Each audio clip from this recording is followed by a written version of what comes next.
Hey everybody, and welcome back to Coffin Talk Interviews with the Living. My name is Mike Oppenheim, and this week we are interviewing Jennifer Stirling. She's a Christ-centered astrologer, and she's awesome. Her story is incredible. The way she tells her story is like through pieces of the interview, but for kind of a synopsis, she was a child with terrible chronic depression problems in a country and an era where no one used that term or would help her, so she just thought it was normal, and she proceeded to go through life. And then finally, 16 years later, she started to get help, and eventually she got off Prozac and off all medicine, and she's been chronic depression free for many, many years now, and she's now giving back. She's just doing tons of community service. She runs a podcast that she's going to talk about, and the part of the interview that like really compelled me was when she talked about sometimes you just have to get mad enough and give up to receive help from either like a higher power or just the universe, whatever you want to term it, but however you want to term it. But the point is, it spoke to me because at the height of my trauma and drama involving my son and what happened with him moving against my will to another country, and I wouldn't even call it moving, but I'm trying to speak about it nicely. I remember just going in the backyard and just giving up. And I remember the moment and the day so clearly. And I just went and said, I give up. Just tell me what to do. And kind of like she says in her story, no one told me what to do, but this feeling came over me of acceptance of where I was at, what was going on, and to not fight and to not use my old methods of like logic. And things really rapidly improved after that. I ended up meeting the love of my life, who I'm now married to. I have 2 kids. I miss my son dearly, but I love him, and I know he and I will be together when he chooses, because that's how life works. And so when she told me that story, it brought me back to that, and it was just like she was on a roll, and she's such a great orator that I didn't want to interrupt her and talk about me, because that's kind of not the point of this podcast, but this part is. So I wanted to relate to you, my audience, that if nothing else, if things seem tough, whether it's anxiety, depression, other emotions, anger, it does not matter.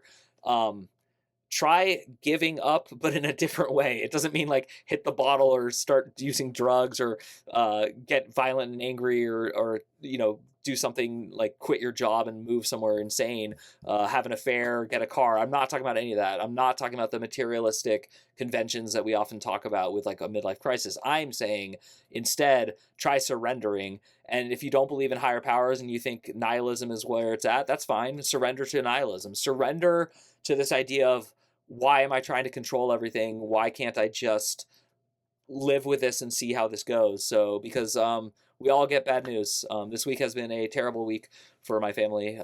We have illness in the family. I broke my foot in a very, very minor car accident, and I never saw that coming, and now I have to deal with a broken foot.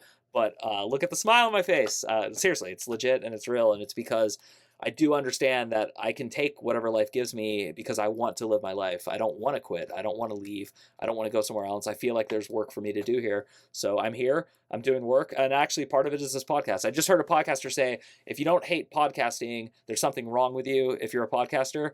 I laughed. It's so true. Like, I hate podcasting. I don't like doing this. I love interviewing people. I love talking to people. And I love helping people. So doing a podcast does those 3 things. But I mean, it's weird. It's especially weird to be talking into a camera and having it on a video feed. I just still don't understand why that became a thing. I love radio. I want to hear this dude's voice. I don't need to see him talking. But hey, I do have this cool background. But anyway, it was fun. It was a great interview, and Jennifer Stirling is rad. And enjoy the interview, and I will see you soon. Hi, everybody, and welcome back to the Coffin Talk podcast, Interviews with the Living, a weekly podcast that explores how our views on death affect the way we live our life. And this week, our guest is Jennifer Stirling. She's a Christ-centered astrologer, mother of 4, grateful wife, and a mother to 5 milking goats. She's also passionate about healing, faith, learning, teaching, and striving for what she calls a thriving life in all its forms.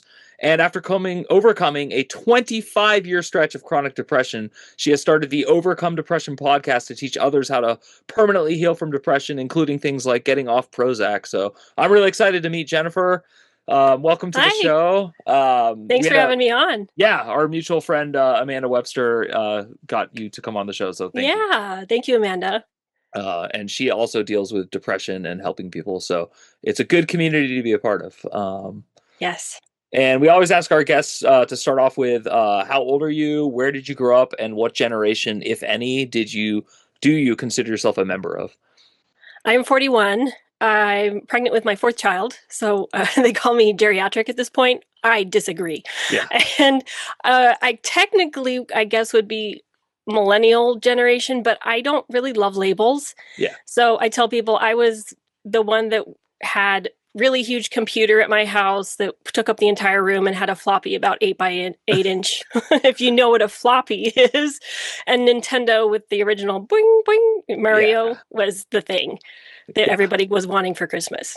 Totally. We're the same generation. I'm 44, and my wife was a geriatric mother twice. So Mm. we've had two kids together, and both times she was called geriatric. So yeah, It's I like, love. excuse me. Yeah, I'm like, isn't that word for like 80-year-olds? Like, why are we we're ushering that in pretty early? But and congratulations on your pregnancy. Thank you. Yeah. When are you due? December, early December or early November. I usually deliver early. Okay, cool. Oh, Yeah. yeah. Yeah. It's definitely knowing women who have been pregnant more than once. It's interesting to watch how much you guys just get to know your body with this part. So Right. it's pretty incredible. So I guess I kind of want to start off with for people who are listening, we hear the word depression all the time. And then Mhm. sometimes people hear chronic depression. What exactly is your definition of chronic depression? Chronic depression is being depressed pretty much all of the time. And even your highs aren't very high. They're just kind of eh. And there's no really great reason for it. I mean, you might have a life situation that's not great, but there's plenty of people who have not great life situations that aren't chronically depressed either. And just regular depression, which I have from time to time, happens when someone dies, when you're going through a really hard time, and just life is astronomically difficult. That's the situational depression versus the chronic that just will not let up. And you're sitting there going, I don't even know why I'm sad or angry. I just am. And it's just this constant state of being. It's awful. Yeah, it sounds horrible. I have friends and family members. I am not actually one. I have had what you call situational depression, and I know that's awful. And I don't know if this is the norm, but like nothing helps. Like I didn't want to drink. I didn't want to like escape through anything. I just wanted it to be over. So Well, it sounds like you were doing it the good way, processing it. You yeah. know, a lot of people want to drown it out and then it just kind of gets stuck and Hmm. doesn't quite process out. The hard part about chronic is that you can do all the things that therapists tell you to do and you're still feeling depressed. It just doesn't make a whole lot of sense. And you don't even understand yourself. It's very irrational. And Hmm. me being a very rational person, as a child, because I had it from the time I could remember. I don't remember ever not being depressed. I didn't know the difference. I Wow. just knew that I could look at everybody else and see that they were not what I was. They were obviously happier. They were enjoying themselves. They could have fun. And I envied them terribly, but I couldn't understand it. And I just took life very seriously to the point where I was very aware of the evil in the world at a very young age, not because my parents were horrible or anything, or even that I watched a lot of news. I was just acutely aware that mankind wasn't very nice to each other and that people weren't always honest and that there was stealing and things like this. And I would think as a like 4 or 5 year old, curl up in a chair and be thinking about all the ways that society and governments could control the population to make this stop happening, which is like communistic thought process in a child. Is crazy that I was there. I'm glad I grew out of that and I no longer feel that way, but it's misery to be trying to control everybody around you and to think that it's your job to control everyone around you, because really what it broke down to was, if everybody in the whole world changes, then I'll feel better. Hmm. Hmm. You know, Totally. I didn't know how to take accountability for my own feelings and my own joy because I couldn't even create it. Yeah. I didn't know how, and I thought that maybe if everything outside of me changed, then I would change. I mean, I can connect with you on so many levels with that. Like as a kid, my earliest memories are watching kids be racist at a school and like Mhm. not even understanding like how anyone could be that mean, let alone for that stupid reason. And then like I remember like trying to explain it to myself and just being unable to. I didn't go into the Yeah. communist control part, but like it's very relatable for me to be like the quiet kid just staring out and being like, is anyone else noticing this? This is Yeah, this is savages. Like, crazy. Yeah, yeah, savages. yeah, like, and yeah, and I remember sticking up for people and then just getting bullied, and like I didn't Mhm. quit Yeah, or continue. likewise. Yeah, yeah, it was just like, and I couldn't wait. I had a countdown for every day of high school, and I just couldn't wait to leave. I just felt like it. Mhm. But more focused on you and what you have gone through. I have three questions based on what you've said already. I think my first one, because I think it's something that you rarely hear people talk about. When I hear depression, as someone who doesn't suffer from chronic depression, I think of like mopiness, Eeyore from like Winnie the Pooh, just like glum, glum, glum. But you mentioned anger, which is something I'm learning now is a side of Mhm. depression. Was it helpful to learn that? Did you have to figure that out? Like, how did you understand that like this That word? I was angry? Well, that's a sign of depression so much as like a different sign. I don't know that I called it depression as a child. I Okay, just yeah. knew I was pissed all of the time. Like it not constantly, but any little thing that went wrong, I'd start to get mad. Okay, And it okay, it was just this constant state of I was on the edge of losing my marbles and punching somebody, not usually my sister, yeah. sadly, Yeah, yeah, no, and I can taking it relate. out on her Yeah. or yelling and screaming and again, I hated it. I didn't want to be that person, but it was like this I was like this boiling kettle. It was almost like I was vinegar and anytime anyone threw baking soda at me, which should be harmless, I would Uh-huh. just and Wow. it Yeah. was not fun at all. And from a spiritual standpoint, I learned in my 20s, realized in my 20s through a series of events that it wasn't even my anger that I was feeling. It was something on the other side, an ancestor specifically, that when I would feel irritated in any way, just, I didn't like that, or that's sad, there'd be that initial response from me and then this surge that came after it that was him. And so but it was like this ancestor who had all of these issues that had not been reconciled. He was angry and he was attached to me from the time I was a child. And I how do you explain that in a Yeah, yeah. physical place where you go to church but they don't really talk about that much in that way, Hmm. just that there's this bad guy Satan who tempts you, and every time I exploded or lost my mind I would think, oh, I lost again, I did something wrong, I listened to Satan. And that wasn't exactly the case. I was literally under the influence of an addiction of anger, the spirit of anger that I had to heal, not just Wow. for me, but for generations before me. Yeah. And it became this, oh, this is an opportunity and a responsibility. It's not necessarily a curse. Like I Wow. always felt cursed. Like there is something wrong with me. All my relationships implode. Nobody really likes being around me for that long once they see who I am. And then I realized, oh my gosh, like I was chosen for this because God knew I could do it. And I think that the whole roundabout, like when it all comes together, you realize that we're all connected, past, present, future. As we heal, our children can heal, but it also works backwards. And as if you've got that kind of added pressure on you, when you overcome it, which can only be done, in my opinion, with a higher power. Hmm. I couldn't have done it myself. You're so much more stronger, and that weakness that was once a weakness becomes this massive strength. It's like going to the gym versus just walking around. and, Yeah. to, and again, it can be a gift. Now, did I feel like that after 25 years? Not really. I was like, what the heck? Yeah. This is it, and you let this happen, God? Why? I was just a child. But really, it's he knows what he's doing.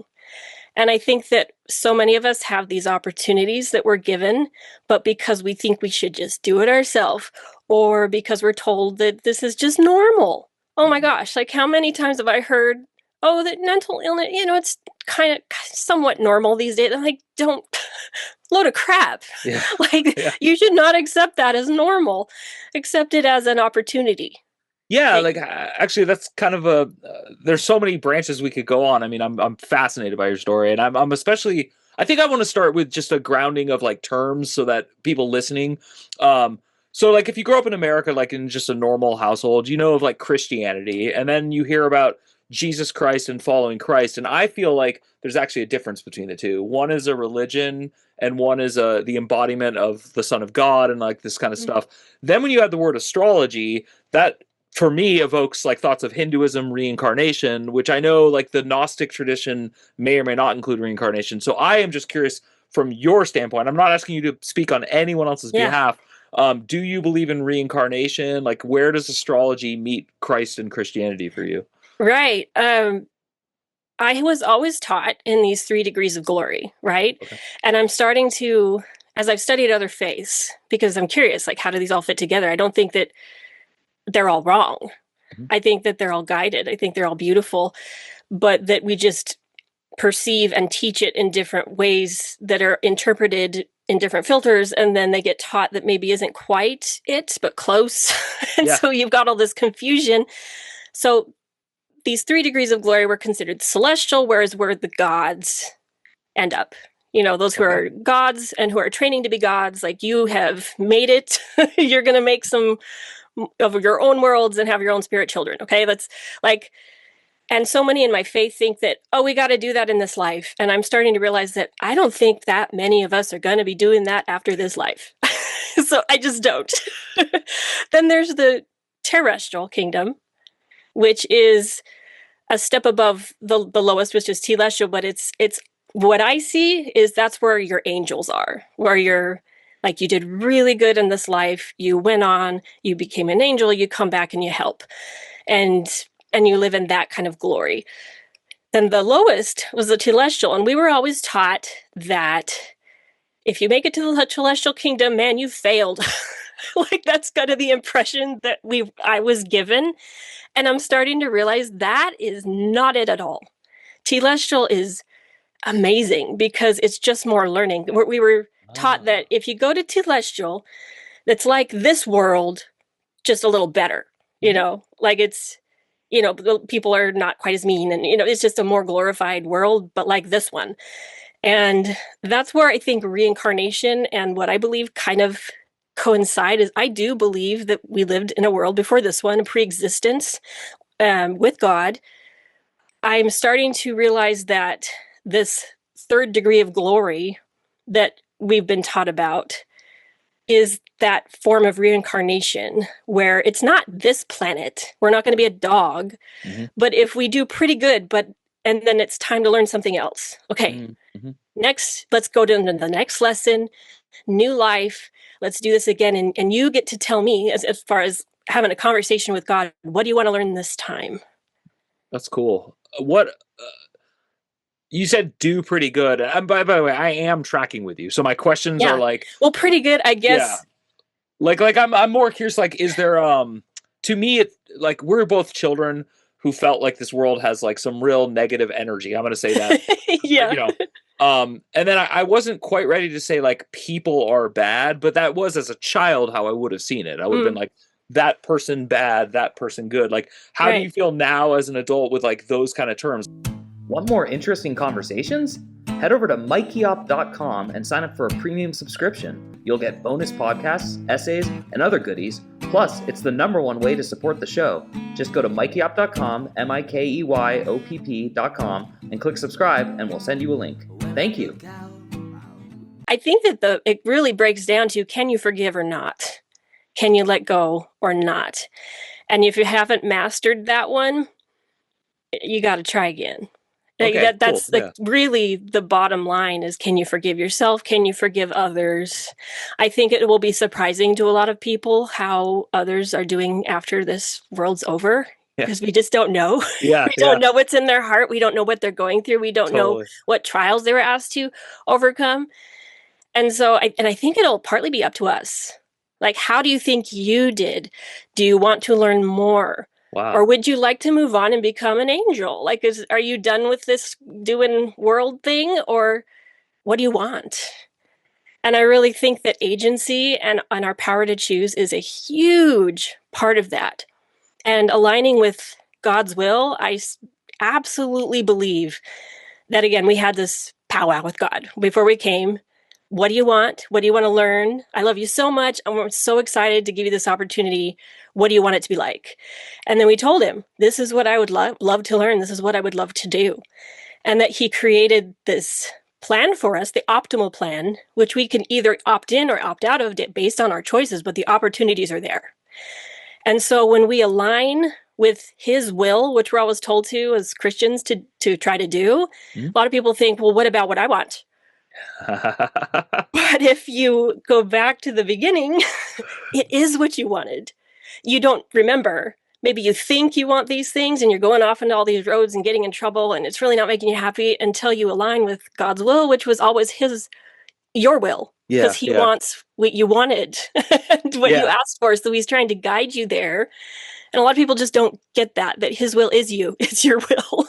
That's, I mean, incredible. I think you're connecting so many dots that as a child I had no ability to connect, and even in Oh, my me neither. yeah, Yeah.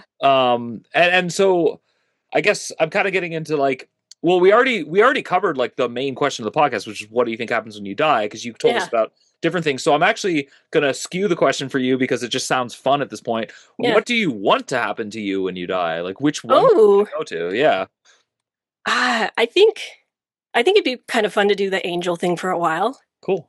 Yeah, I would love to be an angel and helping people. And I've heard from people who can see on the other side, because I love to pick brains of anybody who people often don't tell you they can see things like this unless you start talking like I do, and then they go, "Oh, by the way," Yeah, yeah, yeah, yeah, because they can see, oh, she's open to it. yeah. But the angels have very good senses of humor. They just can't take things too seriously, because it would be too hard to be an angel if you did. They're funny. And whenever you're listening, of course, they get really excited because they want to help you. But when you're not, it's more like, oh, dang it. What now? Like, what's the next plan of attack so we can help her get back on track? Do you have a theory on why our culture is so close-minded to what we're talking about? Like, I mean, I started the show in part because people are just like, "That's woo-woo, that's silly." I Right. don't, and I was like, I think most people actually have miracles in their life. They have Oh, spiritual yeah. experiences, and I think people go deeper than people want to admit. So, why do you think? And I'm just talking about America. Like, why is our culture a place where like it's like, hey, I think ghosts might be real. Like, Right. Well, when it comes to the dark stuff, I think a lot of people don't want to talk about it. I mm, I personally don't like to watch any scary movies, because I don't want to bring that energy in, because frankly, part of that is real. mhm, And I don't want to invite that. When it comes to my own experiences, though, I'm pretty open about it to at least my friends and family who know me. And as far as other people, I think people don't want to be seen as crazy. We live in a world where it's in schools for years. We've not been allowed to talk about anything like that. The yeah, teachers aren't allowed to. The kids are like, shh, stop. Don't argue about this. Don't share these kind of ideas. They're not appropriate. Completely pushing God out of schools and any kind of spirituality whatsoever. When I think it was always intended, and if you look back at the founding fathers and their intentions, that different belief systems, they wanted yeah, people talking about them and teaching them in schools, and for good principles to be taught based on sacred texts, mhm, not just the Bible, but all of them, yeah, and yeah. all of these basic, Ten Commandment kind of stuff that would Mhm. apply to anyone who wants to live a joyful life. And I think the school training being one, uh, people pulling away from churches as a whole. I've heard recently that Gen Z is starting to go back, which is Mhm. interesting. Yeah. But church really kept me grounded. I can't say church is perfect, but it's a really great place to get that reminder, if you're going every week, of this is where it's at. God loves you. Yeah. Read scriptures every day and keep that connection strong. I think that there's so many things that, again, the dark forces that are around us use as deception, including depression Mhm. and mental illness, but perpetuating that through drugs, alcohol, media, social media, working like crazy so you don't have time to think, Yeah. to where people get so bogged down and stressed out, and they're just desperate for respite. and they feel possibly like God's not there for them. God's has Wow. never been there for me. Those kind of thoughts. Yeah. When he's been there all along with his hand outstretched, but people are not connecting to it. Yeah. You have to use your own agency to reach out and hold his hand, even though it's always there, and he's just waiting. And a lot of times, it takes people hitting rock bottom to finally be like, okay, I'm in trouble. I have nothing left. All right, well, God, can you help me? Like as a last resort. Yeah. Well, so But is that part of your story? Like, did you, because in your bio you talk about 25 years of chronic depression, mhm, coming off Prozac, and now you're 16 years free of chronic depression, correct? yeah, So I guess briefly, like, can you walk us through? Because I do want to have time to talk about your podcast, so I want yeah, to make sure to walk through like what you did, and then if you have tips for people and stuff like that, I'd love to hear that too. So yeah. what led between 25 years to 16? What was like the big break? It was the letter of the law versus the spirit. Wow, cool. So again, I love my faith. I'm grateful for it. At the same time, there were so many things I did not understand. And so many people in my church do not understand. And so when I reached that breaking point of I can't do this anymore because I learned what the long-term side effects of the drug I was taking were. I was like, if I keep taking this is going to be my future. And I'm going, but if I stop taking it, I'm a monster. What do I do? I've tried that. It doesn't work. And so that's when I gave up. When I stopped trying to do it all myself, because again, in my faith, it's like, do everything you can, and then God will make up the difference. And no, that is not it at all. Give it over to God, follow Him, and then do whatever He says, and it'll be so much easier. Like, Wow. that's just the bottom line. And so when I finally was like, okay, I give up. I can't do it. You made me, fix me. I'm done. Wow. And it wasn't nice. Like it wasn't a nice prayer. It wasn't please. It was like a command to God. And I apologized later for being so rude.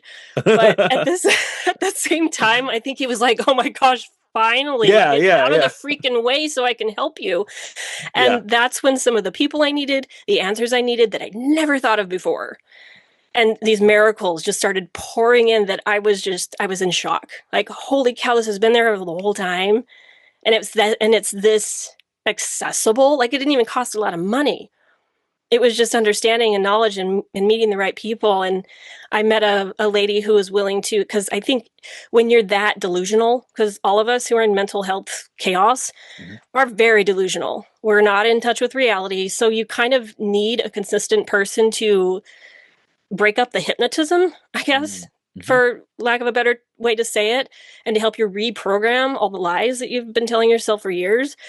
And that for me was a lady named Callie Efros. She lived in a small town that I was in at the time, and she charged very little, very reasonable prices that I could not afford anything at the time, but it was, I could justify it, where a lot of people will charge hundreds of dollars for one session, and she was charging 50 for like 2 hours. Wow. And so I went to her periodically as much as I could for a few years. Wow. And we did a lot of reprogramming. She was able to look at my body and tell me what was out of balance and give me the supplements to help me balance it out. And she was part of that huge army of angels that came to my aid. Let's just put it that way. But it really does. When you are ready to accept the healing, it will pour in.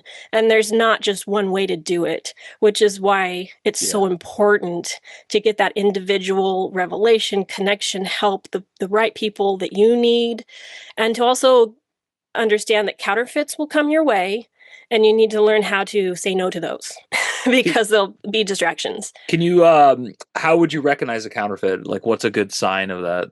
Panic, or I should do this, or just urgency, Okay. Wow. like fear, anything Yeah. fear based. If you're doing it out of fear, it's the wrong thing. When there's a feeling of aha or peace, Mhm. that's it. Wow, you're so articulate about like things that like I've read about, learned about, and just like pieced together over the course of my life. But you're like you're hitting the same drum, which is just like this. It's like there's so many times where I just know that the right solution is the thing that sounds the most painful, but it Mhm. sounds the most painful because I'm in a routine and I just want to change Right. these Change patterns. is Yeah. hard. Yeah. Like saying yes when I would normally say no, and just like that flipping of the script. So this is really helping me. I'm sure it's helping people in my audience too. But Oh, thank you. yeah. I So wish let's someone had been able to tell me sooner or yeah that I'd been open to hear it because like I was so stubborn. Like that's why it took 25 years. I'm glad it didn't take longer, but I my hope is that the podcast that I'm doing can help reach people quicker at any age, but that they don't have to suffer anymore like I did. yeah. So is your podcast a collection of success stories? Is it people who have already overcome, or do you also have people who are currently suffering? A little bit of that. It's a lot of tools. Okay. I basically spent 10 years compiling everything that I've learned Mhm. and organizing it into subjects. And I'm just going down the line of like, what do I want to cover next in chapters? So I Wow. organize all my podcasts by chapters. And then if someone comes to mind of, I think this person could help me with this subject, then I'll have them on.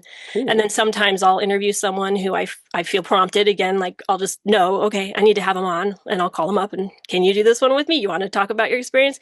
But a lot of it is tools, tools and education and really diving in and penetrating those lies that and belief systems that people with mental health struggle with. The Yeah. last podcast I did that came out today is about narcissism Cool. and how most of us who are depressed are also narcissistic Huh. and Yeah. and can also be targets of narcissistic abuse. It goes both ways. Yeah. But to recognize those things and again giving not just education but tools so that you can start to target these things in an effective way that will start to change the way you think. And what about like I have two young daughters, and I'm just curious, like what do you wish your parents had done, if anything, to help you? Like should they have recognized the signs in you? Should they have taken you to someone? Should they have left you alone? Like I'm just curious, is there any, because you're a parent, so I'm kind of asking you for both sides of it.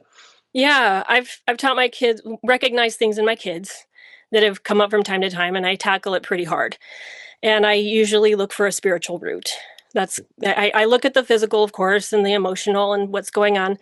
But my dad was a seminary teacher. He was a very powerful teacher.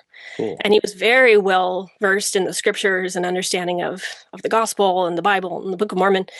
I I, I remember one time my son was really having a rough day. Really having a rough day. Was just constantly falling apart, throwing a tantrum, fighting. And I finally took him and I placed him in front of the mirror and we screamed. Like we yelled at the mirror and we weren't yelling at him. We were like, Yeah. basically, I am better than this. I am not listening to these voices that are telling me that I should be this way. I am Yeah. not this way. This is not who I am. You get away from me now. You get out of me now. And, in the name of Jesus Christ, get out of me. And I led him through this basically shouting match at the darkness he was fighting that day. Yeah. And and you can see that as also an emotional, like Yeah. let's Yeah. get No, this out. And at the end of about 5 to 10 minutes you could just see it kind of he was just so much more relaxed. And I basically try to teach my kids how to I'm not saying this right. I tried to teach my kids to fight using spiritual warfare. okay, cool. Yeah. I'm definitely understanding this, and like with my older daughter, I could see that mirror thing like absolutely working, because I was trying to tell her, do you hear, like I confused the hell out of her the other night. I was like, do you hear voices telling you not to listen to adults? Like, I'm trying to like figure out like why. I'm like, because it could be Yeah. like ADD, it could be, it could be like 100 different things, but it's what you said really gels, because there's just this like fury in her and this like anger that like Mhm. comes up, and it's not in me. Like I don't have it. So as a Well, dad, it's not yeah. her either. Yeah, that's what Is I'm the picking up. thing in helping children. I think I would have been so much more had more of a self-esteem, well balanced, if I had understood that everything that I hated about myself wasn't even me. Wow. It was Yeah. something I was fighting. And I've tried to teach my children that. I've taught my kids that all the voices in your head are not yours. Jennifer, this has been an incredible interview. I always give my guests an opportunity at the end just to have the floor. Is there any special message you want my audience to know about? There will be plenty in the notes section for how to find you and your podcast. Well, thank you. Just that don't give up if you've been depressed for a long time, if you feel like there's no hope for you. It's a lie. It's an absolute lie. There is hope. There is help. I do sessions with people. I can help give direction in that way. I am not interested in your money. I want to help people. I want people to heal from depression, anxiety, and the whole gamut of things. So there are resources, there are people, there are miracles. Look outside of the mainstream medical. There's just so much more. Thank you so much. I completely agree with you. And thank you for your time. And thank you so much for doing what you do. And thank you for articulating it so peacefully. Like, I feel like we're in this new era. You mentioned Gen Z and church and stuff. Like, religion got such a bad name because of certain reasons that it actually should have. But like the idea of spirituality and the idea behind all of these great institutions is wonderful. And so you really practice what you preach, and just thank you. It's very evident that you're a very kind and loving person. So thank you. Once again, my name is Mike Oppenheim. You have been listening to or watching Coffin Talk, and we will see you soon. That you see me and I see you hear this tune, and I feel that you're near me and I sing, you are my moon.